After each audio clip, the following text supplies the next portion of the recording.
Real estate సంస్థలు 80% of the సంస్థలు సరిగ్గా ఎగ్జిక్యూట్ చేయట్లేదు ప్రాజెక్ట్స్‌ని. వాటి వల్ల కస్టమర్స్‌కి చాలా ప్రాబ్లమ్స్ వస్తున్నాయి. వాస్తవమే. సరే ఆ 20% సంస్థలు అని మీరంటున్నారు. ఆ సంస్థల్లో మీ సంస్థ ఖచ్చితంగా ఉంటుంది. మీ గురించి తెలిసిన అందరికీ అది అర్థమవుతుంది. సో, మీ సంస్థ గురించి వివరిస్తే ఇన్వెస్టర్స్‌కి ఉపయోగకరంగా ఉంటది.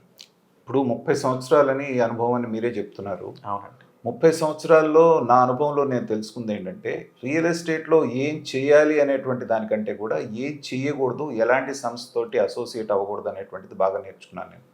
ఇందాక చెప్పినట్టుగా, నేను చేసిన కొన్ని సంస్థల్లో చెప్పినది చేయకపోవటం మూలనే నాకు నచ్చక బయటకొచ్చినటువంటి సందర్భాలున్నాయి. కాబట్టి ఈ వయసులో ఇంత అనుభవం వచ్చిన తర్వాత నేను ఒక అసోసియేట్ అవ్వాలి ఒక సంస్థతో ఏంటంటే, దాని పూర్వాపరాలు, ప్రమోటర్స్ ఎవరు, వాళ్ళ కెపాసిటీ ఏంటి, క్యాలిబర్ ఏంటి, మనస్తత్వం ఏంటి అనేటువంటిది అంతా చూసిన తర్వాత యాక్చువల్గా నేను హైదరాబాద్లో సెటిల్ అయిపోయాను.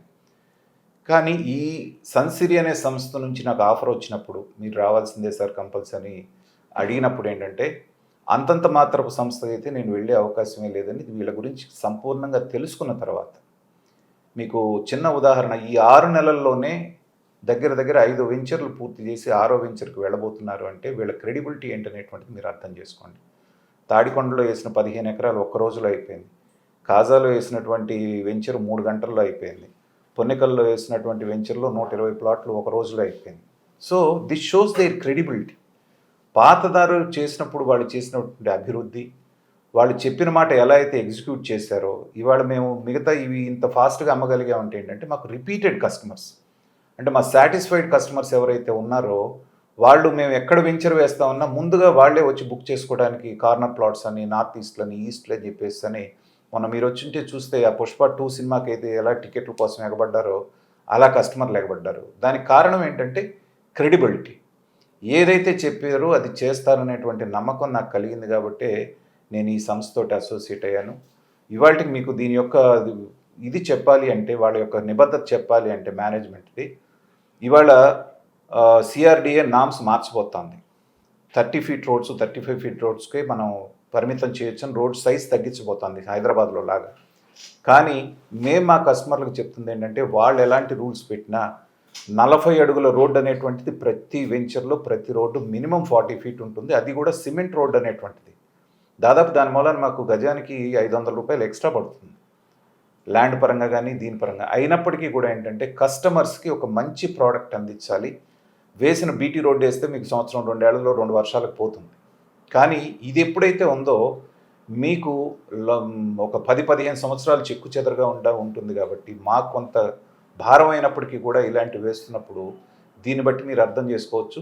కస్టమర్లు కూడా ఏంటంటే మేము పాతవి డెవలప్ చేసిన వెంచర్స్ ఉన్నాయి కాబట్టి వాటిని చూసి దీంట్లో వచ్చి కొనుక్కుంటున్నారు. కాబట్టి ఈ సంస్థ గురించి నేను పూర్తిగా తెలుసుకున్న తర్వాతే నేను ఇక్కడికి వచ్చి కూర్చోవడం జరిగింది. That it self is an indication ఒక సంస్థ యొక్క క్రెడిబిలిటీ చెప్పడానికి. ప్రమోటర్స్ కూడా ఎవరైతే ఉన్నారో మా ఎండి గారు భాష్యం రాజేష్ గారు అని చెప్పేస్తాను, చైర్మన్ గారు భాష్యం అప్పారావు గారు, వీళ్ళందరూ కూడా ఏంటంటే చాలా down to the earth persons. వర్క్ హాలిక్గా ఎంత డెవలప్మెంట్ చేద్దాం అనేటువంటిదే కానీ రియల్ ఎస్టేట్లో చాలామందికి ఉన్నటువంటి ఆ హంగు ఆర్భాటం ఏ కోసైనా వీళ్ళకి కనిపించదు.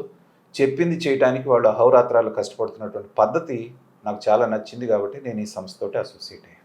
6 నెలల్లోనే 5 వెంచర్స్ కంప్లీట్ చేశాను అని మీరు చెప్తున్నారు. కానీ అమరావతిలో చాలామంది రియల్టర్స్ ఇప్పుడు చెప్పేది ఏంటంటే, అసలు ల్యాండ్ ఎక్వైర్ చేయటమే చాలా కష్టంగా ఉంది ఈ రోజున అని చెప్తున్నారు. కానీ ఈ అద్భుతాన్ని మీరు ఎలా సాధ్యం చేయగలిగారు? ఎలా సుసాధ్యం చేశారు? అంటే ఇక్కడ 2 కారణాలండి దీనికి. ల్యాండ్ ప్రొక్యూర్మెంట్ చేసే వ్యవస్థ, బలమైన వ్యవస్థ మాకుంది. మా సంస్థ చైర్మన్ గారు అయినటువంటి భాష్యం అప్పారావు గారు ఎవరైతే ఉన్నారో ఈ ప్రాంతంలో అందరికీ సుపరిచితులు. రైతులతో కానీ లేకపోతే మిగతా అందరితో ఆయనకున్నటువంటి పరిచయాల మూలన కేవలం ఆయన మాట్లాడితే ఎలాంటి రైతైనా ఇవ్వడానికి ముందుకు వస్తారు. అది మా సంస్థ యొక్క బలం. రెండవది స్ట్రాంగ్ అయినటువంటి మార్కెటింగ్ నెట్వర్క్ ఉంది మాకు. కమిటెడ్గా పనిచేసేటువంటి మా ఇన్హౌస్ మార్కెటింగ్ ఏదైతే ఉందో వాళ్ళకి ఎప్పటికప్పుడు మేము ట్రైనింగ్ ప్రోగ్రామ్స్ ఇచ్చుకుంటూ వచ్చేటువంటి మార్పులు ఏవైతే ఉన్నాయో రాబోయే అవకాశాలను ఎప్పటికప్పుడు వాళ్ళకి ఎక్స్ప్లెయిన్ చేస్తూ వాళ్ళని మోటివేట్ చేస్తున్నాం. కాబట్టి ఇవాళ మిగతా వాళ్ళకి అదే రూట్లో పొన్నికెలలో వేసిన వాళ్ళు కొంతమంది ఇబ్బంది పడుతున్నారు. ఎందుకంటే సరైనటువంటి ల్యాండ్ ఎంచుకోకపోవటం, సరైనటువంటి కాంపిటేటివ్ రేట్ పెట్టకపోవటం, మూడవది సరైన మార్కెటింగ్ స్టాఫ్ లేకపోవటం. ఈ 3 మా దగ్గర ఉన్నాయి కాబట్టి మాకు ఆ అడ్వాంటేజ్ తోటి ఏంటంటే ఆ రూట్లో వేసిన అందరికంటే కూడా చాలా అద్భుతంగా మా వెంచర్ వెళ్తోంది. కాబట్టి ఏ సంస్థ అయినా సరే వీటి మూడిటి మీద ఖచ్చితంగా కాన్సన్ట్రేట్ చేయాలి. ఏదో దొరికింది కదా, చీప్లో వస్తుంది కదా అనేటువంటి ఒక ల్యాండ్కి వెళ్లకుండా ఇది అసలు మార్కెట్కి ఎక్కుతుందా లేదా, మనం పెట్టేటువంటి రేటు కస్టమర్లకు అందుబాటులో ఉంటుందా లేదా, మనం ఇచ్చే ఫెసిలిటీస్ వాళ్ళకి అనుకూలంగా ఉన్నాయా లేదా, ఇవన్నీ కూడా బేరీజు వేసుకోకపోతే ఎంత పెద్ద సంస్థ అయినా ఎంత డబ్బులున్నా దెబ్బతినే అవకాశం ఉంది. కాబట్టి ఇది క్యాలిక్యులేటెడ్గా ఎప్పటికప్పుడు చేయకపోతే మాత్రం రియల్ ఎస్టేట్ అనేది అంత ఈజీ కాదు. డబ్బులు ఉన్నాయి కాబట్టి అందరూ చేద్దాం అనుకుంటే చాలామంది దెబ్బతినడానికి ఇదే కారణం. ట్రేడ్ ఎలా ఉందనేది ముందు తెలుసుకోవాలి. చంద్రబాబు నాయుడు గారు ఉన్నారు, ఇప్పుడు క్యాపిటల్ డెవలప్ చేస్తున్నారు, బాగుంది. కానీ పొరపాటునో గ్రహపాటునో అధికారం మళ్ళీ మారితే మళ్ళీ ఇంతకుముందు ఏం జరిగిందో అదే రిపీట్ అవుతుందా, లేదంటే దీన్ని శాశ్వతమైన రాజధాని చేసేలాగా చట్టపరంగా, లేకపోతే దానికి ఏమన్నా ఒక పద్ధతి ఉందా? అది ఇన్వెస్టర్స్కి ఎందుకంటే గతంలో 2014 నుంచి 19 మధ్యలో జరిగినటువంటి పొరపాటు ఏంటంటే రాజధానిలో ఉన్నటువంటి కోర్ క్యాపిటల్ అయిన ఆ ఐకానిక్ బిల్డింగ్స్ అయినా పూర్తయిపోయి ఉంటే దాన్ని పూర్తిగా మనం పక్కకి తప్పించలేకపోయేవాళ్ళు. ప్రతిదీ కూడా తాత్కాలిక భవనం అంటంతో ఏంటంటే దాన్ని విషప్రచారం చేసి వాళ్ళు నెగిటివ్గా తీసుకెళ్ళడం జరిగింది. కానీ ఇవాళ ఉన్నటువంటి పరిస్థితులు ఏంటంటే ఈ ప్రభుత్వ హయాంలోనే ఇందాక నేను చెప్పినట్టుగా రాబోయే 3 సంవత్సరాల్లోనే నవనగరాలు అనేటువంటివి ఏవైతే ఉన్నాయో ప్రభుత్వ పరంగా జరగాల్సిన పనులన్నీ అయిపోతాయి. అయిపోయిన తర్వాత హైదరాబాద్ ఇప్పుడు ఎలా అయితే సైబరాబాద్ అనేటువంటిది ఆటో పైలట్ మోడ్లోకి వెళ్ళిపోయిందో, చంద్రబాబు నాయుడు గారు ఆ రోజున వేసిన విత్తనాన్ని ఆ స్పీడ్ని తర్వాత వచ్చినటువంటి రాజశేఖర రెడ్డి గారు కొనసాగించాల్సి వచ్చింది. తర్వాత వచ్చినటువంటి కాంగ్రెస్ గవర్నమెంటు ఏదైతే ఉందో అందరూ ముఖ్యమంత్రులకి తర్వాత వచ్చిన కేసీఆర్ గారు వాళ్ళంతా నెక్స్ట్ లెవెల్కి తీసుకెళ్లారు. ఎందుకంటే ఒకసారి ఆదాయం జనరేట్ అయిపోయి సంస్థలు, ప్రైవేట్ సంస్థలు, తర్వాత గవర్నమెంట్ సంస్థలు, ఇన్స్టిట్యూషన్స్ అన్నీ ఎస్టాబ్లిష్ అయిన తర్వాత దీన్ని మార్చేటువంటి అవకాశమే లేదు. చారిత్రాత్మకమైనటువంటి తప్పు ఒకసారి జరిగింది. ప్రజలు ఇచ్చినటువంటి తీర్పు, వీళ్ళు ఆడినటువంటి 3 ముక్కలాట ఏంటి, అమరావతిని మొత్తాన్ని అభివృద్ధి చేస్తూ ఉంటున్నారే కానీ మిగతా వాళ్ళు నిర్లక్ష్యం చేస్తూ ఉన్నారు. కానీ కూటమి ప్రభుత్వం క్లియర్ కట్గా అమరావతి మా రాజధాని అనే ఎజెండాతో ఎలక్షన్కి వెళ్ళింది. వైసీపీ వాళ్ళు 3 రాజధానులు మా ప్రాధాన్యత అనేటువంటి ఎజెండాతో వెళ్ళారు. ప్రజలు నిర్ద్వందంగా తిరస్కరించారు, అన్ని ప్రాంతాల ప్రజలు, ఇటు ఉత్తరాంధ్ర వాళ్ళు, అటు రాయలసీమ వాళ్ళు. కాబట్టి ఏంటంటే వాళ్ళకున్న భ్రమలు తొలగిపోయినాయి. ఈ 4.5 సంవత్సరాల్లో పూర్తి స్థాయిలో నిర్మాణాలు అయిపోయిన తర్వాత దాన్ని కదిలించడం అనేటువంటిది ఎవరి వల్ల కాదు. రాష్ట్రానికి ఆదాయం రావాలంటే దాన్ని కంటిన్యూ చేయాల్సిందే. కాబట్టి ఆటో పైలట్ మోడ్లోకి వెళ్ళిపోతుంది, దాంట్లో ఎలాంటి అనుమానం లేదు. అమరావతిలో ఇన్వెస్ట్ చేయాలి అనుకున్న వాళ్ళకి మీరు ఒక దిశానిర్దేశం చేశారు, ఒక ధైర్యాన్ని కల్పించారు. కానీ ఇప్పుడు చాలామంది ఇన్వెస్ట్ చేయాలి, ఎవరిని అప్రోచ్ అయితే బాగుంటుంది, ఏ కంపెనీని అప్రోచ్ అయితే బాగుంటుందని ఈవెన్ ఎన్ఆర్ఐస్ కూడా ఎదురు చూస్తూ ఉన్నారు. అలాంటి వాళ్ళకి మీరేమన్నా అందుబాటులో ఉండగలుగుతారా? ఇన్ కేస్ మిమ్మల్ని కాంటాక్ట్ చేయాలంటే ఎలా, ఆ అవకాశం ఏమన్నా కల్పించగలరు? అంటే యాక్చువల్గా మీరు అడిగింది నాకు కొంచెం భారమైనటువంటి వ్యవహారమే.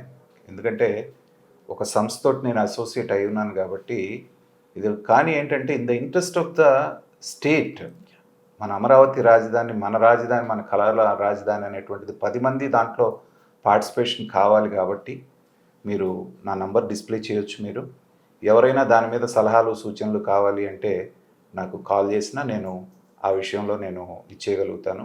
నాకు చేతనైనటువంటిది, నాకున్న అనుభవంలో వాళ్ళని గైడ్ చేయడానికి అవకాశం ఉంటుంది అనేటువంటిది నేను భావిస్తున్నాను. నా నంబర్ 7989658769.